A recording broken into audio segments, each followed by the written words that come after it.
என்ன கேவா, நீ என்ன திருநங்கையா அப்படிலாம் கேட்டாங்க. சிஸ்டர் கிட்ட கூட ஷேர் பண்றேன், இப்படி ஒரு கமெண்ட் வந்துச்சுன்னு. ரொம்ப டிலேவா தான் அவங்க வீட்டில் ஒரு பொண்ணு ஒல்லியா இருக்கா, நல்லா இல்ல அப்படின்னா நீங்க சொல்லுவீங்களா? நான் நல்லா இல்லைன்னா விட்டுருங்களேன். ரொம்ப பாடி ஷேமிங் சொல்லவே முடியாது என்னால அப்படிங்கிற மாதிரி. ஆனால் சுதாக்கா சொல்லுவாங்க, நீ அழகா இருக்கடி.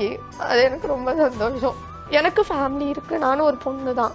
உருவ அமைப்புங்கிறது வந்து கடவுள் கொடுக்குற ஒரு விஷயம். அது பர்சனலாக வந்து என்னை அப்படி கேட்குறப்போ நான் ஹர்ட் ஆகனே அவங்களுக்கு தெரியல, இல்லை அவங்களுக்கு அந்த அளவுக்கு நாலேஜ் இல்லைன்னு கூட எடுத்துக்கலாம் அப்படின்னு நினச்சிட்டு நான் விட்டுட்டேன். இப்போ ஓகே, இப்போ வந்து நீங்கள் என்ன வேணால் பேசுங்க, ஃபேஸ் பண்ண நான் ரெடியாக இருக்கேன் அப்படின்னு இருக்கேன். இருந்தாலும் அந்த கமெண்ட்ஸ் வந்து லைஃப் டைம் என்னால் மறக்க முடியாது அப்படிங்கிற மாதிரி ஒரு பெரிய வலி எனக்கு இன்னுமே இருக்கிற ஒரு இடம்.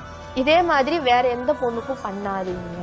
ஒல்லியா இருந்தா இருந்துட்டு போறாங்க, நீங்க யாரும் காசு செலவு பண்ணி அவங்க சாப்பாடு போடுறது வந்து நீங்க யாரையுமே என்னை சொல்லிட்டீங்க, நான் அதை சமாளிச்சுட்டு தான் இருக்கேன். இனி எந்த பொண்ணையும் இதனாலதான் நீ இப்படி இருக்கன்னு சொல்லி சொல்லாதீங்க. உங்களுக்கு பிடிக்கலையா கெட்ட வார்த்தையில கூட திட்டிட்டு போயிடுங்க, அது கூட அந்த அளவுக்கு ஹர்ட் பண்ணாதுங்க. நீ வந்து ஜாதி மானத்தை வாங்கிட்ட, ஊர் பேரை கெடுத்துட்ட, கலாச்சாரத்தை சீரழிச்சிட்ட, அந்த மாதிரி கமெண்ட்ஸ் எல்லாம் வந்து ரொம்ப நிறைய. நான் நல்லா ஜப்பியா அப்படி இருந்திருந்தா இவங்க வந்து இந்த கமெண்ட்ஸ் கொடுத்துருக்க மாட்டாங்க.